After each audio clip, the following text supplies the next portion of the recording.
A thirsty bitch. Dude, I'm not. I'm drinking regularly, dude. It's regular drinking. It's regular just, amount of water. It's just yeah. It's regular ass drinking. Mm-hmm. Season 2, episode 4. Wow! Holy moly! Let's do that again. I think we should redo that one. 1, 2, 3. All right. Welcome 2. the Energy and Heart podcast. Hosted by. Why do you say it like that? Like a PM radio, like late night radio. Say like hosted by. Can you finish? Oh my god, Jiggy and Steph.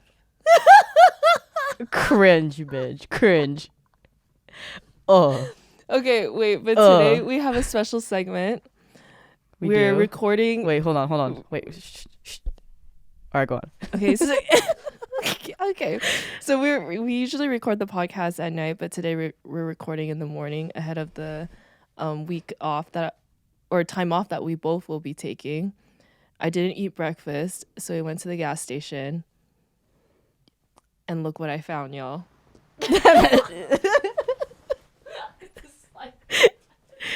Like Mission Impossible. Dun, dun, dun. Okay.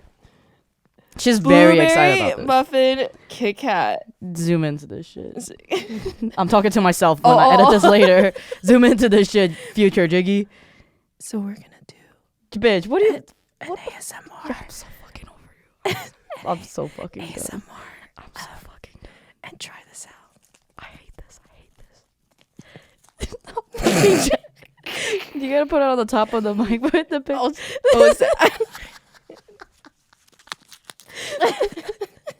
Okay. Would you like to open it? Tap it. Oh. No, it's yours. It's ours. Because I like to share treasures that I find. Oh my god, open it. And this is real hard. Push the mic away from you. This is really hard. That's just real sensual. I don't think I like this. What is happening? Oh, okay. It's too early. Here, can you break it? I feel like you're better at ASMR. I feel like you're better at ASMR than I am. Shut up. Please try it. Teach me. Damn it. Wait. Alright.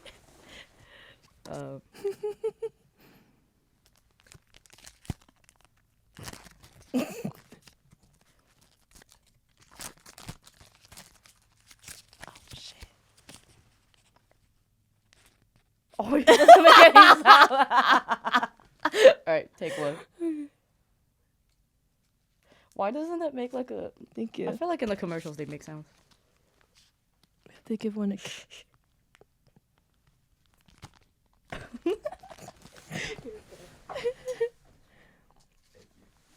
Alright. Okay. I'm just gonna... Okay, on 3. On 3 we put it in our mouths. and we eat that shit. I gotta count. I was gonna eat it. I was too excited.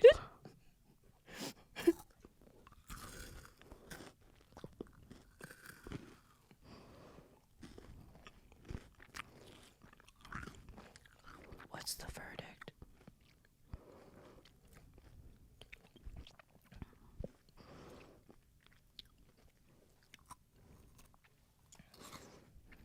It was very underwhelming. I'm sorry we had to put you through that. I don't think I like it. I don't like it either. What'd you think, Kev? I don't like it. Yeah, we're good. Okay, we'll start the episode now. Sorry to put you through that, guys. Go on. Let me finish.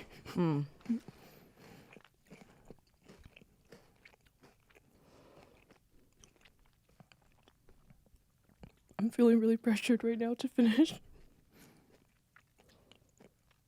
That's what he said.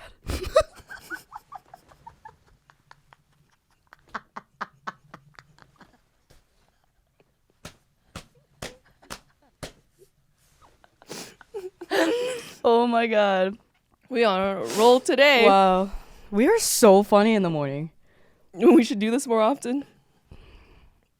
All right, go on. You had an agenda today. I'm sorry. Let me. Oh my god. I can't. Here's more ASMR. The pressure is so real when you look at me like that. When you look me in the eye, tell me that you love me. Everything's Okay. You good? Can we get started now? Yeah, let's get started. Okay, so do you want me to kick it off? What have I been waiting for? I'm gonna kick it off now. Oh my god. I've been waiting to tell Jiggy the story. Again. Okay. I'm never gonna. She's gonna redeem herself from the gas story. I'm never gonna. No, I think this is actually really cool. The other one was really cool in a different way. I stand by that. Okay, so over the weekend, I went to an event. Actually, backtrack a little bit. Last week, in the middle of the week, Megan tagged me in a post for a giveaway. And it was this person named Alex Elle. And she wrote a book on like healing. Her book is called How We Heal. And it's all about self-healing and the work that we do to take care of ourselves so we can also take care of our like lineage. So she tagged me and I was like, I'm not going to tag anyone. Like, who does these things? Who puts themselves into these like giveaways and who tags themselves? I never do it. And I was like, okay, well, if Megan tagged me, fine. Like, I'll just put my name in. And of course I won the tickets. And so it was from her yoga studio. So they gave us 2 tickets. So like me and Megan went to the event on Sunday. So that's where I was at before Carrie's birthday. And so there was like 2 threads that I wanted to like talk about. So like the first one is when I went to the event, we walked into the theater. Such an LA thing, going to the theater to like for a book tour. But we like walk in, we sit down, and I'm looking at the stage, and I was like, oh my gosh, there's like 2 chairs there. And then I just had this like feeling where I was like, I think I'm gonna write a book one day. Like, and like I was like, what? Like I don't write super regularly. I used to write more regularly, but I just had that thought. And what was really cool during the event is like they just like asked. It was Alex, and then I think her name is Gia Peppers, her co-host that was asking her questions, and basically like it was just a conversation around her book and around healing and all of that. And I think there were like a couple of things that I really like walked away with like from that like talk, but one of them was she talked about how healing is community care. And I was just I was thinking a lot about that because I feel like when we heal, we're often like focused on ourselves, like taking care of ourselves. But when we take care of ourselves better, we are able to take care of other people better. And then it just creates sort of like a ripple effect, right? So that's the first thing I really liked about what she said. And then the second thing is like who you heal with matters. The people that you're going through your healing journey with like matters. And so I think for that, it just made me think a lot about my own like journey and who was there in the times that it like started, and who's been there like since. So we'll kind of like jump into that a little bit later. And then the last thing that I really loved that she shared was this concept of like we always want to find balance in life, but she talked about how like when you think about balance, it's like always try to juggle 2 things. And she just said like instead of balance, we should think about harmony. Like how do the things work with each other? And so those are the like cool things I took away from the event. I was really excited because like I was like, dude, the cool thing about her is that like she isn't like a therapist or like she almost thought about going back to school to become a therapist just to say she's a therapist, which is my own line of thinking as well. I was like, oh, maybe I should just to like prove that like I have this sort of like education and background. But I think what's really cool is like she's obviously done a lot of work herself. She had kid when she was 18, and has been writing for the last like 10 years. Her book is now a New York Times bestseller, which is really cool. But I think just hearing all of that, like everything that she's gained, I was like, wow, this is clearly from a lot of life experience, which is really cool. But something that she talked about was like how she doesn't have that background, and how she was like, oh, who am I to talk about these things, or like how dare I like even say any of this when I don't have that. But something that she said at the very beginning was, you know, she felt like there was a calling and she followed the call, and like she took a chance on herself. And I thought that was like super, super inspiring. And it just made me think like that's actually why I was thinking like, dude, maybe I will write a book one day. Because I was watching her up there. It was so cool seeing her and the co-host. There, it made me think of me and you. Like that's also why I was thinking about it. I was like, dude, because I think one day I really want to write a book, specifically actually with Kato, about healing in relationship. And I think because so much of healing, yes, it's like solo, right? But I think a lot of healing happens when we are in relationship with other people. So I was like, oh my gosh, I think I'm just going to put it out there. I'm just going to write a book. I'll be an author one day. And then if you're really cool, if you co-host it with me, like if you ask the questions. So yeah, that was the event. That's what I wanted to tell you. I thought it was really cool. That's why we're going to talk about healing today. This was definitely much better than the gas story. Oh my God. I'm glad that we waited. I'm glad that we waited to get my live reaction. I love everything that you said. Yeah. And these are really good notes. I was wondering why you wanted to talk about healing, because I don't think I know what you're healing from. I guess I don't really talk about it. Yeah, like to me, what might come to mind is like the previous business partner or your previous relationship, or maybe the relationship with your parents. But like, I don't think, unless there's something else, those I'm guessing though. I don't think I know what your healing journey even is. That's why I was like, wait, what? Steph is healing? I think we all are to some degree, yeah. But yeah, I mean they're like a combination of those things, yeah. Yeah.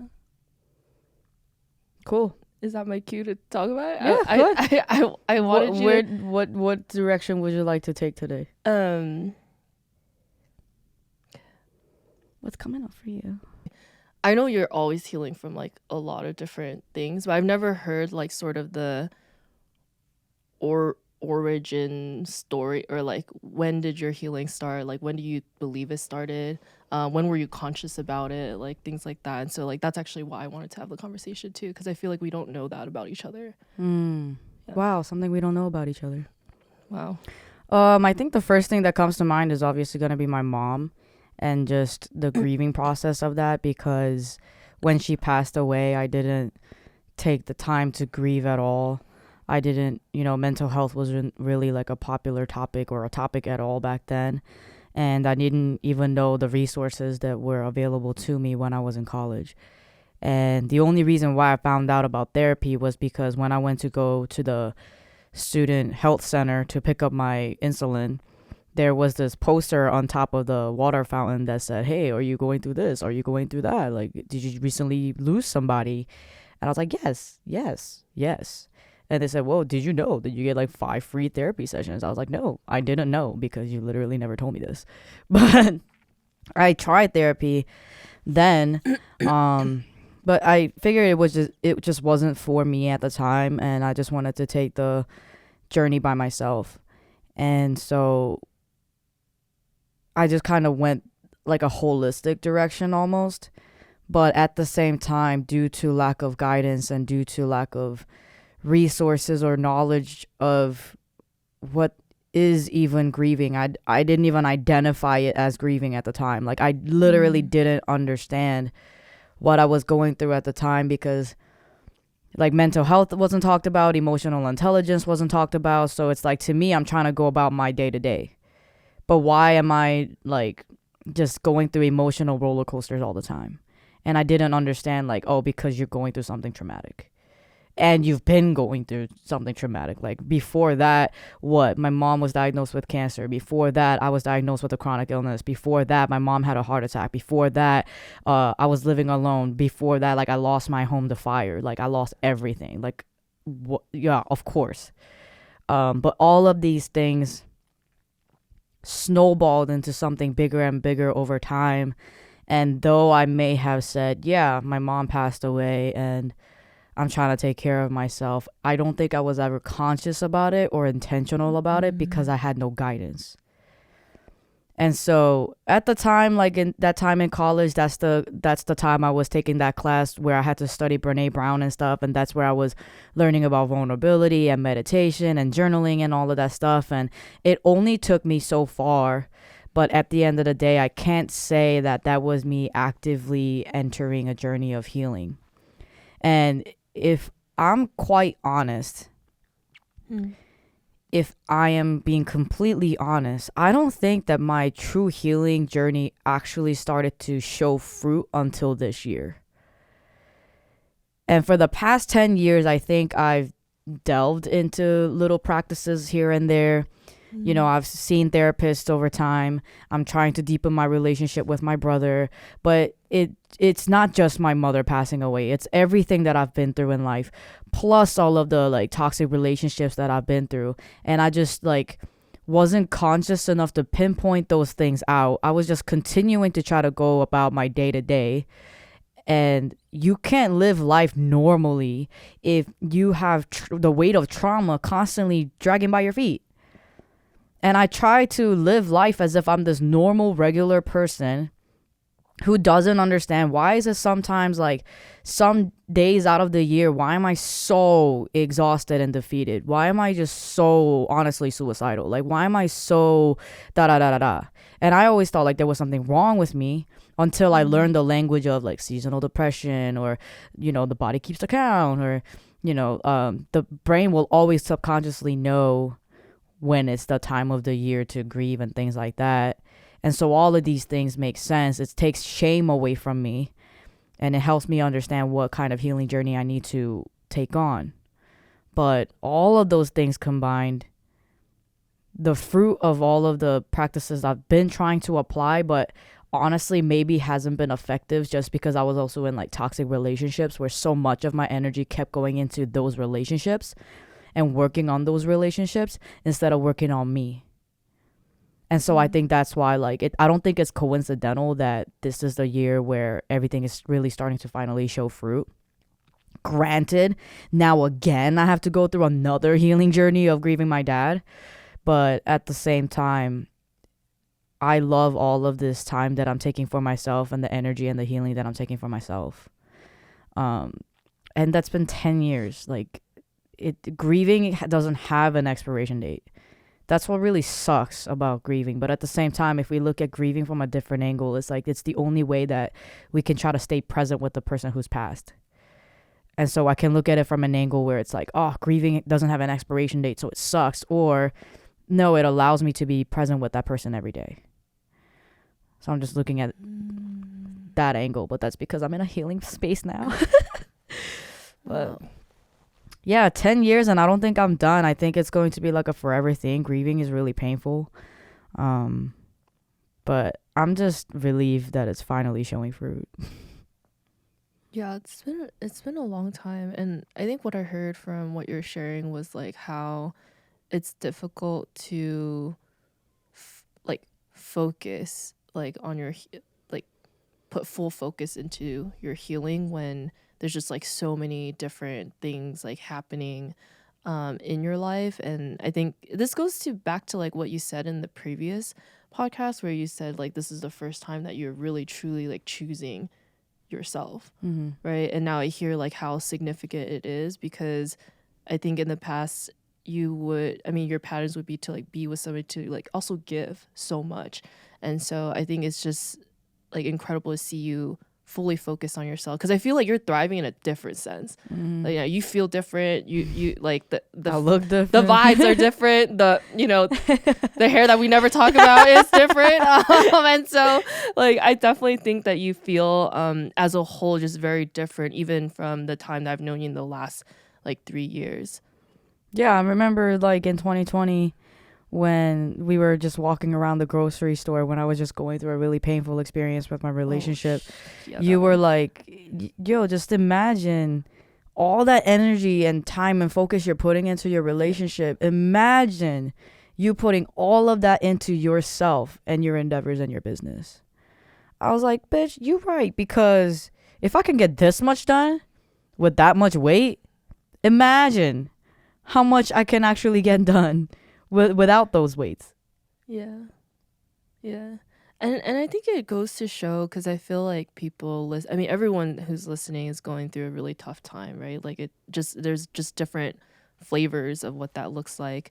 And I think something to your point of like, you're finally seeing the fruits of your like labor, right, into this process, just goes to show like how long it actually takes. Like you can think one thing, you can think like, oh, I imagine what I can do when I don't have all this weight on me, but thinking about it and translating it into like the action, I feel like that space is actually where the work is, right? Because that time frame, I mean, we're talking about 2020, this is like 2 years ago, right, till now, where you're like fully like in it.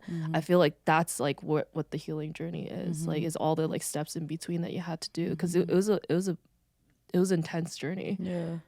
Well, something just came up for me. When it comes to like grieving and healing, and I think I'm saying this just because this morning I found out that a friend's best friend passed away.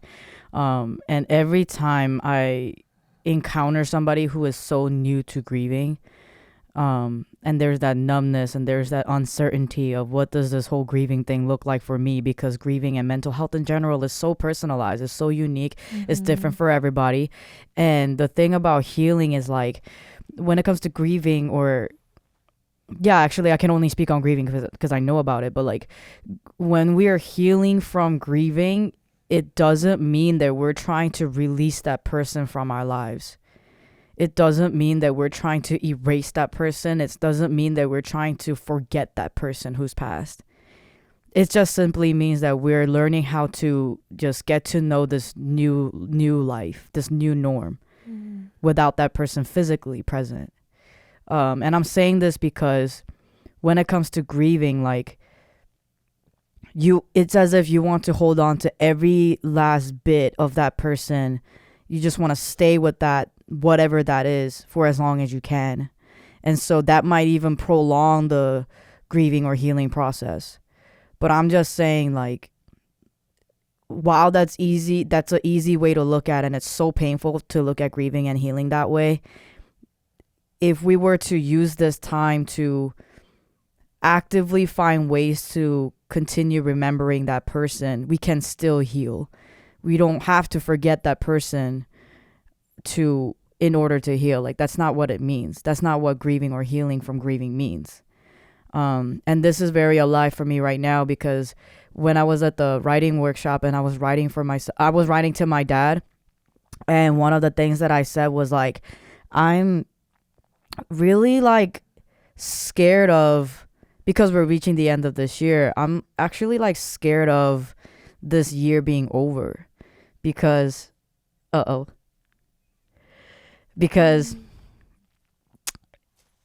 it's like, it is literally before 10 a.m. I don't want to cry before 10 a.m. Because he passed this year. And if this year is over, that means that, like, I'm starting a brand new life without my parents. And, like, this year is the last bit of my dad that I could have. But it's not true, you know? Like, I have to, like I said in previous episodes too, like, the way that I continue my parents' legacy is literally me speaking about the exact topic that I speak on. Like, my mom taught me perseverance, and my dad taught me like self-compassion and things like that. So in that way, I'm able to continue their legacy. But there is a very real part of me that is scared of letting go of this year. And just time just keeps moving by so quickly. It seems like yesterday he died. But I'm not going to look at it in terms of like healing here means that I forget about my dad and I'm gonna get rid of all of his shit. It just means that I'm gonna hold him closer, and just like be more gentle with myself. And healing from grieving also doesn't mean that you all of a sudden never cry ever again, because I still cry about my mom. Like, they don't ever leave you. That's not what healing is. Healing is just getting to learn a new norm and just moving forward with life. How did we go from cracking the fuck up to this? It's the Energy at Heart podcast. Wow. Sorry, I'm also very moved. So like I'm finding it hard to also like come up with the words.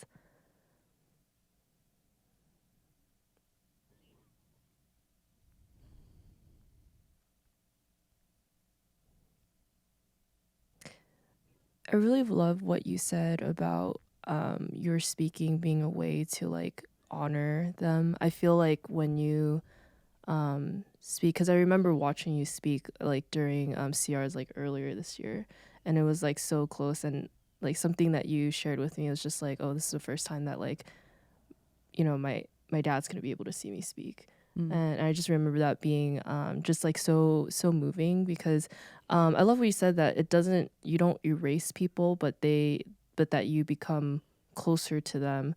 And I think that's going to be, I feel like that's so important, like for people to hear, because it's like I obviously have not experienced it, but I can imagine like the pain makes it feel like you don't want to be near that. Or like that's what like my sense is. You can correct me if I'm wrong. But my sense is that like, because it's so painful, it's like I don't want anything to like do with that. But then I love that you're really just giving yourself space and time to like, actually that's really hard, and I'm gonna take my time to like be with all of it, so I can like honor my parents in a different way, not remember them, but like actually remember them even more, and like let them also like kind of like, it's like flow through you and like kind of show up like in the places that you show up to. Yeah. I mean, the way that I grieve my dad's passing is so different than the way that I grieve my mom's, because like I didn't grieve my mom because I didn't know how. And so as I feel like I'm simultaneously healing and grieving now, but even back then, 10 years ago when my mom passed, I kept everything to myself. I didn't really talk to friends about it. I would like cry out of nowhere, but that was about it. I used to just go to parties, get smashed drunk and black out. Like, that was how I dealt with it, because I didn't know how else to. Yeah. Would you say that grieving is healing? Like, would you say that they're kind of like interchangeable? And I think it's a necessary, like, intentional grieving is a necessary process to healing, because I could be grieving and still be drinking alcohol and blacking out. Like, that is grieving. That was my way of grieving. But I can't say that it was very healing either. Okay. Because it worsened me, if anything. And I think also that part of grieving is necessary too. Like, you gotta go through the shits, then go through the shits. But also, hopefully, you are surrounded by people who also are making sure that you're taking care of yourself. Yeah. And taking you out on walks and making sure you're fed. Yeah, man. My friends have been asking me like, how can we support you this season? I'm like, just treat me like a dog. Make sure I'm fed. Take me out on the walk. Play with me. Pet. Yeah. Gentle pets. Let me take my naps. Yeah. Yeah.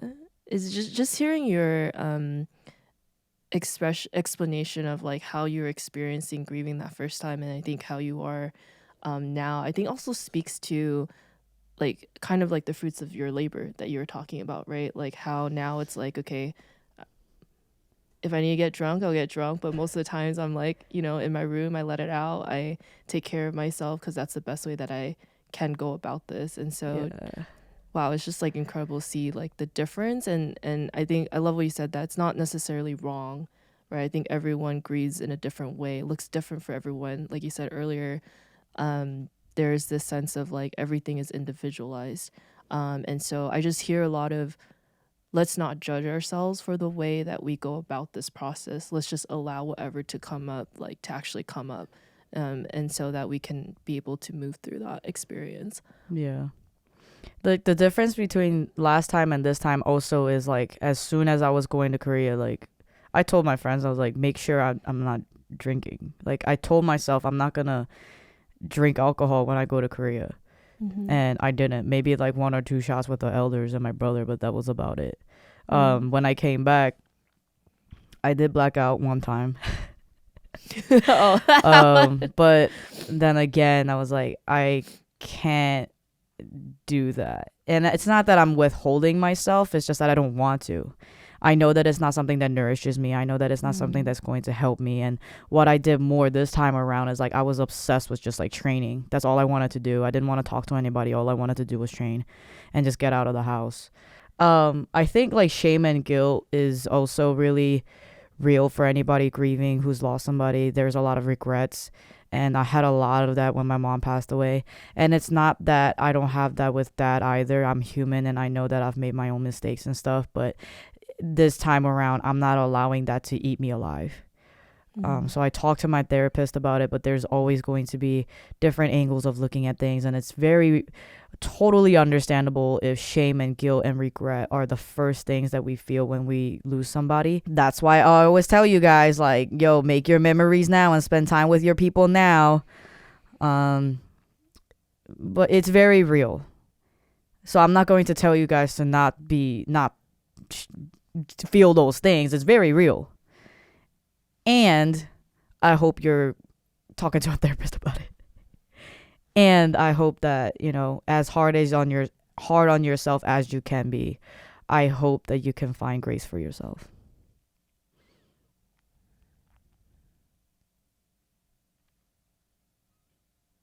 That was very beautifully said. It's like I'm a speaker or something. Shit. It's like she gets paid to do this. Do you want to talk about your healing?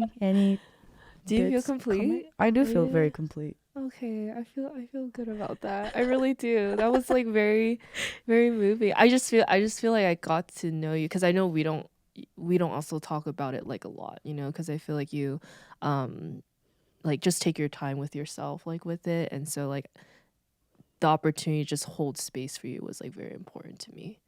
Yeah. Thanks. You're welcome. Yeah, I think per my healing journey, I actually asked about like when you were conscious of it, because I think, you know, you've experienced like a lot of, I think, tragic experiences in your life, and so like I was actually asking that because I wanted to understand, like, was this something that was conscious or unconscious for you? Because I felt like there's a part of my life where it was like kind of unconscious, and then at some point it became like conscious, and I just happened to have more like spaciousness, I think, to like fully focus on that. And so yeah, I think with my, if I were to go back to like when I was little, I think there's like a lot of emotional neglect. Like I don't remember actually a lot of memories. Like my therapist asked like, oh, do you remember anything when you were young? I was like, no, not really. And I was thinking like, do I not remember? Like did nothing happen? Like that's why I was wondering. I was like, did nothing happen? I was like, no, I think things did happen, but I think I just like blocked them out because they're really painful. But I think like the emotional sort of, I don't like say sort of like, the emotional neglect, I think from specifically from my dad was very painful. And I didn't remember this until I had vertigo last year. So like I was like, oh yeah, me and my dad are cool. Like he's not mad, I think, as much anymore about like my career path and stuff, which was like a big issue that we had together. But when I experienced vertigo last year, there was a part of my experience where I went to take out Noah, and then that's actually how I found out like I couldn't walk. My balance was super off, so I would actually have to walk really, really, really fucking slow. But Noah has a lot of energy, so when he pulls me, I'm literally like falling over. So I couldn't grab him to put his shirt and like his leash on, and I went back in, and my dad was like, "Oh, you're like back already?" And I was like, "No, I like couldn't actually like take him out." And then he like kind of chuckled, like kind of laughed, which I don't think he meant to like do that. But I was just like, what the fuck? Like I don't find that funny. And he keeps laughing, and I'm just like confused at this point, because I'm just like, why are you laughing? Like why aren't you offering to like help? Why aren't you doing any of this? And I was like, what the fuck is going on?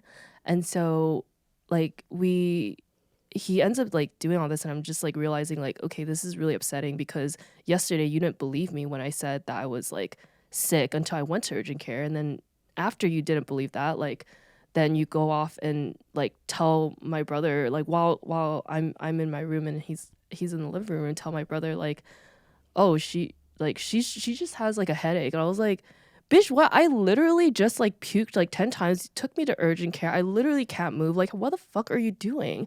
And that's when I realized like, oh my God, like there's some sort of like gaslighting or something going on, because I started to believe like, okay, maybe this isn't as bad as like I think it is, which it is. And I had to like search for all the things that like tell me that it's true, right? And I think that's the experience of like when somebody gaslights you, that's what it is. Like you're just trying to find like evidence when it's like you should not even think that is wrong to begin with, you know.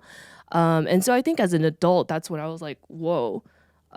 This like brought back a really strange experience for me, which was like, this cannot be the first time that this has happened. I think I had just forgotten all the times, because there's no way like this he hasn't done this before, you know. And so I think that's like sort of like the far back as a childhood experience that now I'm like thinking about, like, well, as an adult, but then realizing like, oh, this has probably happened multiple times like in my life, because that's why like I have an aversion to being around my dad, because it's like I don't think he means it like in that way. I think he just doesn't know how to cope with like, my daughter's actually really sick. I don't know how to show like that I care about her, because he's still cooking for me. Like I was like, okay, like what the fuck is going on? Like, kill me. Yeah, it's like, okay, so the he's like, well, you're sick. Okay, well, here's a bowl of soup so you feel better. Like, it's like, you clearly know I'm sick if like you're making food like that, you know. Well, he always makes food, but like specifically that food, you know. And so I think like that was definitely an more recent experience, because I don't have much memory of when I was younger, that this likely was ongoing. I just don't remember them. And I think this sort of pattern like showed up in like my exes and like my past partners, where my feelings were invalidated, or like they would tell me like, that's not true, you have to have a different mindset. I was like, I didn't know this was a mindset issue. Like, what? Since when? Since I didn't know struggling to get out of bed is a mindset issue. Like, okay, come on. Like, who the fuck said that? You know? Hustle culture kills me. Yeah. And so, like, I think like the healing became more, I think, conscious, especially after like leaving my past like business partner like relationship. And I just want to preface this with saying I'm not talking shit about my ex business partner. Like, I think there are a lot of like both incredible times that I experienced with this person, and also really, really tough times that I experienced with this person, and both can exist. And I think that like, and I have to admit that both of us were caught in each other's like triggers. But I didn't like know this until like, you know, unconsciously this was happening. We were triggering each other. You know, she's getting angry, like I'm being reminded of my dad, you know, and I'm just like, oh shit, like there's some parallels between this experience and my experience with my dad. Same with my ex partner as well, in terms of like pushing down my emotional, like not allowing myself to feel certain experiences. And so I didn't know any of this was like really occurring as something that like I have to heal from until like I left the relationship. And in the process of that, I was like, oh my gosh, everything's like coming out. I can't get out of bed. Like, what is this? Like, what does this mean? Which is like, it was more of a new experience to me. And so that's when I realized like, okay, this is actually really bad, which it should not get to that point. You know, we should know, or like, I would hope that we would take care of ourselves better, you know, and unfortunately we don't, because we are shamed for talking about these things. We're not allowed to talk about we don't have people that are able to listen to us in the ways that we need, and that's what prevents us from being able to actually move through them. And so it was a painful like couple of years, I think, the last couple of years moving away from that. But that was like when I checked myself into therapy. Your girl thought she was okay. She wasn't. And so checking myself into therapy, going through coaching, like obviously like RBTL just being such a significant part of being able to translate what I'm learning in coaching and therapy into like my relationships, right? I think that's where like the healing actually, more of the healing occurs. There's like the processing, and then there's the executing on like what you are now aware of. And that happens through communication relationships. And so I think to like kind of like sum it all up, like that's where it consciously started. Like was like my last like business partner relationship. And you know, I would never be the type of person who would say I like would go through that again. I would never want to go through that again, but I am grateful for the lessons that came out of that. You know, I would never wish that experience upon anyone, like being in a hard, toxic relationship. And I feel for everyone who's experienced that, because sometimes we just don't know. And I think one of the biggest things that happens when we are healing is we have to forgive, especially ourselves. That's like the hardest person to forgive, because you just, you know, you have expectations for yourself. You wish you had done better. You wish you had known. At the same time, there's no freaking way you would have known. And so I think there's this like process of the more we can forgive ourselves, the more healing like can be done. So yeah, so that's where it was. Wow. I know. Yeah. That reminds me of last season when I talked about repetition compulsion, and how there is a repetitive cycle, no matter if it's a romantic relationship, business relationship, even friendships. We might get caught in this cycle because of our unhealed trauma that may manifest in our relationships, but we cannot shame ourselves and like, why do I constantly get in 5 different relationships that are just like this? It's like it's one cycle repeated 5 times, and so it's just one cycle that you probably need to see a therapist about. We don't need to be shaming ourselves like, why do I keep doing this? It's like, just address the root, and let's give ourselves grace. Man, what you said also, I mean, obviously ties into the community portion that you talked about. If you're new to this podcast for whatever reason, I mean, welcome, but over here we not no like self-made bitches. Over here we're not no lone wolf bitches. We are community driven, and whether it's lifting each other up for, you know, the success and winning can also mean business and healing, like the work and healing our mental health, and we can support each other in all those things. Not that we're responsible for each other's healing, it's just that, yo, you love somebody, you want to wish them well. And showing up in community, also healing in community and grieving in community and being less alone is far more powerful than looking at life and saying that I gotta do everything on my own, because that's exhausting. There's another way, I think, like our way. Like we're killing hustle culture here. I think hustle culture is difficult. I think a lot of people, they're also hurting, and so I think they're like the ones who need healing most. I know. And that's what I'm saying. It's like, I think like the message is just like, there is another way. It doesn't have to be that way, because I know this is something I wish I heard from somebody at that time. there is another way. That's why we doing this now. I'm gonna change the world. Yeah, so I guess like to wrap, I think sharing like where you are currently in this like sort of healing season, I think would be nice to hear. It's kind of like a check-in. I am currently. Yeah. Well, yesterday was last night we finished up this round of fellowship, and to end we always do like celebrations and hopes and wishes, and everybody was actually celebrating how much I've changed. Really? So like everything that you said before about what a new bitch I am, yeah. everybody said it. They were like, something about you is so different. Whether it's not just your hair, it's just your energy, your smile, your presence, your power. It's just different in a good way, in a great way. I don't know. Okay, so like motherfuckers can like smell it on me. Like they see it, they can feel it, like, you know.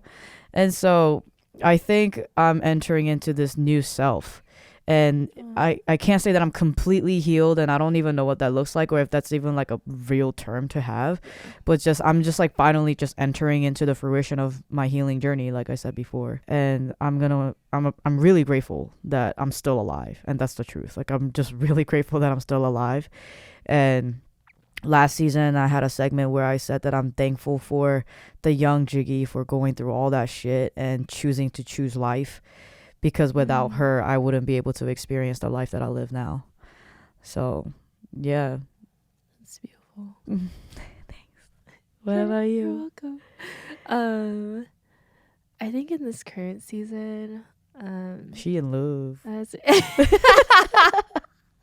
I think in this current season, this is like the start, I think, of integrating joy into my life. So now it's not like I'm in the mud and trenches like, God, like help me get the fuck out. Like, oh my it's God. very much like, whoa, like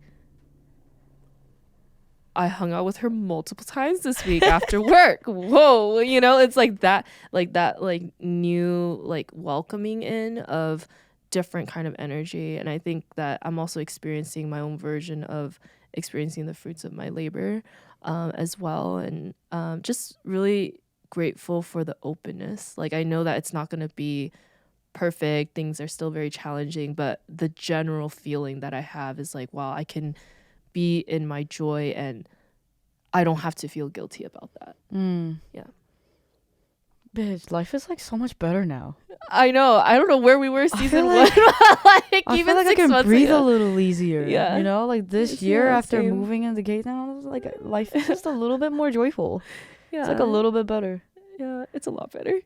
I wish for all of us, I told Kato this last night for my hopes and wishes, but I wish for all of us that not only do we experience joy and community, but also just like childlike joy. Like getting giddy, not being able to stop giggling about little things, and like even friendships and going to play together and slumber parties and stuff. Like I wish for us like childlike joy. Yes. Beautiful. Wow. This episode was just so healing. I don't know. It's like we set the intention or something. Oh, I feel fluffy inside. I know, me too. All right. See you next time. Bye. God damn it. Yay, that was so nice. Aw. Yay. I feel like the clap was like one after the other. Whatever. Oh, that was so nice. Thank you for witnessing us, Kev. Thanks, Kev. I love how open and vulnerable you all are. That's awesome.